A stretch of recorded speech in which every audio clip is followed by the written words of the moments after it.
Olá, eu sou Maria Eliette Lacerda Luquezzi, sou doutoranda do Programa de Pós-Graduação da Universidade Federal de São Carlos e o meu orientador é o professor Celso Luiz Aparecido Conte. Eu estou aqui hoje para compartilhar uma parte da minha pesquisa, que será minha tese de doutorado, com vocês. Ela se intitula Avaliações em larga escala da macro a micro-regulações na escola. Como se vê, o tema são as avaliações em larga escala. O nosso objeto de pesquisa são as micro-regulações na escola frente a essa avaliação de larga escala. No Brasil, a nossa avaliação de larga escala é a Prova Brasil, que faz parte do Sistema de Avaliação da Educação Básica, o SAEB, e é aplicada a cada 2 anos aos estudantes das escolas de ensino fundamental, do 5º ano e do 9º ano de escolaridade, mas também aos estudantes do ensino médio. Os resultados da avaliação da Prova Brasil são, juntamente com os dados do fluxo escolar, as taxas de abandono, reprovação e evasão, os utilizados para compor o Índice de Desenvolvimento da Educação Básica, o IDEB, que dá para a escola uma nota de 1 a 10. Esse índice consensuou-se que seria necessário ser de no mínimo 6 para que a escola ou o sistema de ensino fosse considerado de qualidade. Abaixo disso, não. Portanto, vê-se que Prova Brasil e IDEB são mecanismos de regulação sobre a escola. E essa política de avaliação em larga escala e de regulação sobre a escola vem já de algumas décadas atrás, adotada numa conjuntura política internacional e econômica também, de neoliberalismo e competitividade econômica, que primava pelo desempenho dos estudantes para que o país tivesse desenvolvimento econômico e competitividade internacional.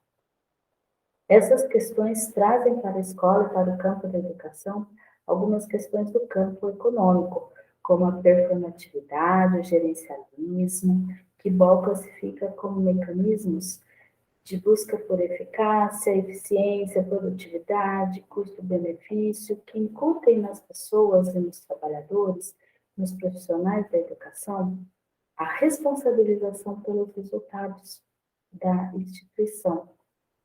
E também traz para o campo da educação o ranqueamento das escolas, dos sistemas, pela publicização dos resultados do IDEB.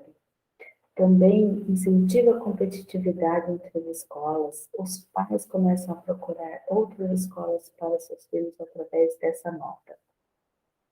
É a criação de um quase mercado em educação pública, né? Como nos relata Barroso, um fenômeno que vem acompanhado da transição do Estado provedor para o Estado avaliador. Enfim, essas questões de avaliação em larga escala, que representam regulação sobre a escola, e temos aqui a regulação institucional, como define Barroso, que são as normas e diretrizes que os entes governamentais aplicam e direcionam aos seus, sobre aqueles a quem exerce autoridade, implicam na reação, na interpretação, em como os atores lá na escola recebem e aplicam essas questões na prática.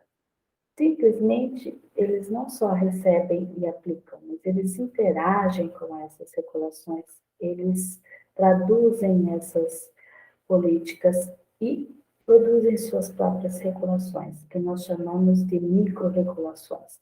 As micro-regulações, também nos pautando em Barroso, são definidas como esses processos de coordenação de ações, onde os atores escolhem suas estratégias, negociam, se interrelacionam, interagem, tanto de forma vertical quanto horizontal, no seu âmbito de atuação.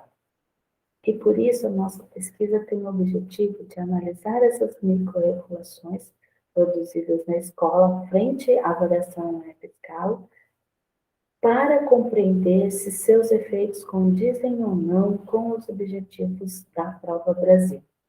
Para tanto, fizemos uma pesquisa junto às professoras de uma unidade escolar no interior do estado de São Paulo, aqui no Brasil.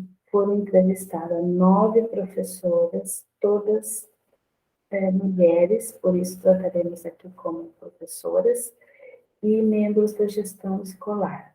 Também foi feito um grupo focal com estas professoras para obter os dados da pesquisa sobre a aplicação da Prova Brasil nos anos de 2011 a 2019, que foram anos em que ocorreram as edições, tanto da Prova Brasil quanto do IDEB. O que o que conseguimos como dados, né? Nossa pesquisa está na fase de análise desses dados e identificamos que as professoras e a gestão escolar, elas se utilizam de estratégias no interior da escola frente à Prova Brasil. Por trás das estratégias, há os interesses, não sem conflitos, e no decorrer desses anos, essa dinâmica de estratégias, interesses e conflitos constituíram lógicas de ação que orientam as atividades na escola, frente à avaliação em larga escala. Os interesses, podemos dizer, que são similares para muitas das professoras e durante esse recorte temporal foram passando de uma a outra, se consolidando e agregando algumas novas estratégias. Os interesses são diferentes, porque são várias as professoras que têm personalidades, crenças, interesses diferentes, mas os dados mostram que alguns interesses, principalmente a preocupação em manter a nota alta, em subir a nota no IDEB, é um interesse comum entre todos. Logicamente, os conflitos são identificados também nos dados que obtivemos. Em geral, envolvem uma disputa de poder por influência na escola ou pela autoridade exercida na hierarquia da escola. E as lógicas de ação assim constituídas, elas nos mostram que algumas foram reformuladas no enfrentamento a políticas anteriores e algumas foram adotadas, criadas nesse percurso de 2011 a 2019. Como estamos ainda na fase de análise dos dados, temos algumas questões tratadas a respeito das estratégias e dos interesses, faltando-nos nas categorias que Ball e Gonzalez nos colocam a respeito das estratégias e dos interesses e Van Zaten a respeito das lógicas de ação. Quanto às estratégias, identificamos estratégias tanto formais quanto informais, tanto implícitas como explícitas. O interessante é observar que algumas estratégias nasceram informais e implícitas, e com o passar dos anos foram se tornando formais e explícitas, consensuadas por todos do grupo, por todas as professoras, a equipe da escola e a gestão escolar.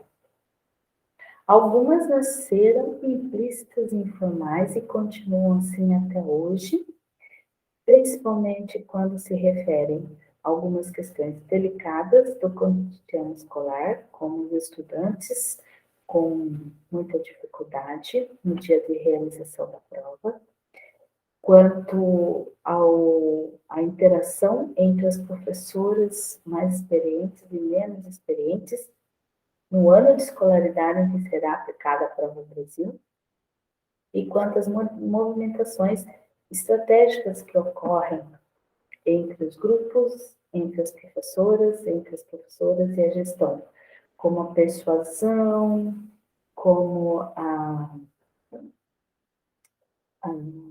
coalizão de grupos, a transfiguração de estratégias pessoais em estratégias coletivas, tudo isso se dá de forma subliminar na escola. às vezes fora do campo de visão ali das professoras e dos atores, que não citam essas movimentações, essas estratégias, mas elas existem ali. E os interesses, então, por trás das estratégias, são como Gonzalez nos escreve, eles são difíceis de se dissociar. Ball nos coloca que há os interesses criados, pessoais e os ideológicos, mas não dá para dizer para cada estratégia que cada um corresponde. Nós, analisando os dados, percebemos que há um amálgama de interesses para cada estratégia, tanto os interesses criados, pessoais ou ideológicos, eles orbitam as estratégias que as professoras escolheram para lidar com a prova Brasil. Mas alguns se sobressaem em determinadas estratégias, dependendo do momento e das pessoas envolvidas. Às vezes ficam em primeiro plano, às vezes ficam em segundo plano.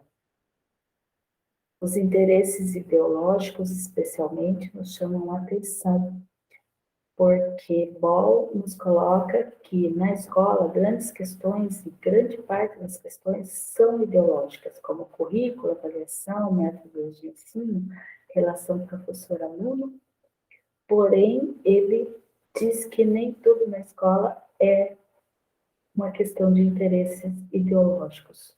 Mas na nossa pesquisa identificamos que por trás das estratégias sempre há algum interesse ideológico orbitando aquela estratégia, nem sempre ele está em primeiro plano, mas ele está ali amalgamado às outras estratégias. Em geral, as professoras mais experientes no uso das estratégias, elas deixam transparecer mais os seus interesses pessoais.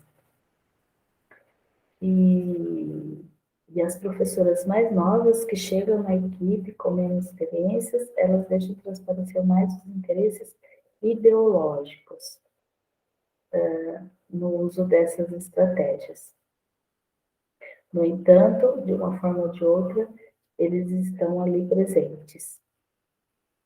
E o conflito que se dá entre esses interesses e a escolha de estratégias envolve a disputa de poder também, como Gonzalez nos coloca, seja pela influência de estar exercendo influência junto à gestão escolar na tomada de decisões quanto àquelas questões que estão em debate, no caso a prova Brasil, ou seja, de garantir que o seu poder de autoridade continue valendo dentro da hierarquia escolar, quando se trata de membros da gestão escolar. Mais uma vez, é interessante observar que a gestão escolar, apesar de já ter, pela hierarquia escolar, um poder de autoridade, ela prefere, no uso das suas estratégias, demonstrar mais, conseguir mais poder pela influência, mostrando o seu conhecimento, a sua instrumentalização a respeito da prova Brasil.